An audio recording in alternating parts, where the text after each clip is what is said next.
I want to respond on this back and forth, and I'd respond to Fake Sagan, but I can't because he blocked me, and he won't or can't tell me when he blocked me. Yeah, actually, I like Fake Sagan quite a bit. I've been subscribed to him since Hard Case Owns You, and I've been waiting for him to make some sort of actual intellectual kind of arguments, because my faith in him goes to the fact that I did and have recognized that he's a nonconformist long before he started touting that as his message. I did see that theme, and I have a lot of faith in nonconformists, and I've been waiting for a higher intellectual output from him, but I don't begrudge him that he has this hobby of ownage. I think the only reason he could have banned me is the only one thing I ever said against him, which I thought he would appreciate, considering the guy does have some soft spots in his heart. I didn't think he'd mind this, but evidently, and I did say that the boring dispatcher was the only one really to clearly beat Fake Sagan at his own game. The ultimate in ownage, the boring dispatcher. Rest in peace, Roger. But anyway, but in this argument with Christopher, it's clear that Christopher 7 did not call Fake Sagan a racist. Fake Sagan is just, he's playing the don't play the race card, and it's bullshit. It's clear, the clip that Fake played, that Christopher 7 was saying, if you're gonna blame African Americans for Proposition 8, you can only really do that if you're going to ascribe this negative attitudes of wanting to oppress because you've been oppressed.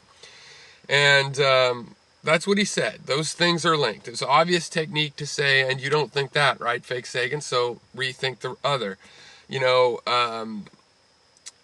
If anything, his defense points towards some sensitivity about it possibly being a racist issue. But the thing is, it's just that,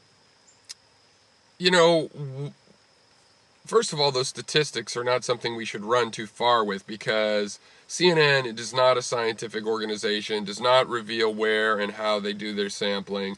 A tiny percentage of African Americans even vote, so you can't be talking about the opinion of the community, which is mostly that they don't even want to give you your opinion and go in a voting context, give you their opinion in a voting context. But even taking that statistic, I mean, it's pretty clear if we break that down, that's going to probably be due to the religious convictions of African Americans that vote. And so the question's going to become, why do religious people have this bigotry against homosexuals? And if you notice, that question doesn't have the word African American in it. That's a question we're already dealing with. All of these religious groups have histories of being,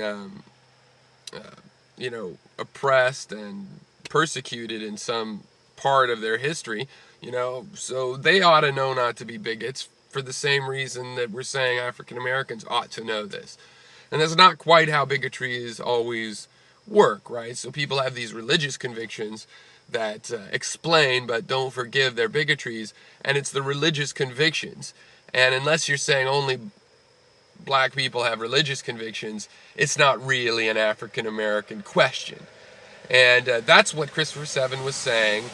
And my advice to you, Fake, is don't try to own someone like Christopher 7. Keep that hobby separate. Take on the best of the pwnage gamers, or take on people at least that are your partners in drama. They don't have to be, great at it like Roger. They could just be whomever, in Menem, whoever likes the drama, your partners in drama. Because if you do that with someone like Christopher 7, you're going to look like an idiot. You're always going to lose in that battle, because you're going to look like an idiot to the people that matter, in such a conversation. The people whose opinions on that kind of conversation matter, they're going to think you look like an idiot if you try to own Christopher 7. So just try to separate out the ownage urge from the dialogue urge. So that's my advice. Of course, do whatever the fuck you want.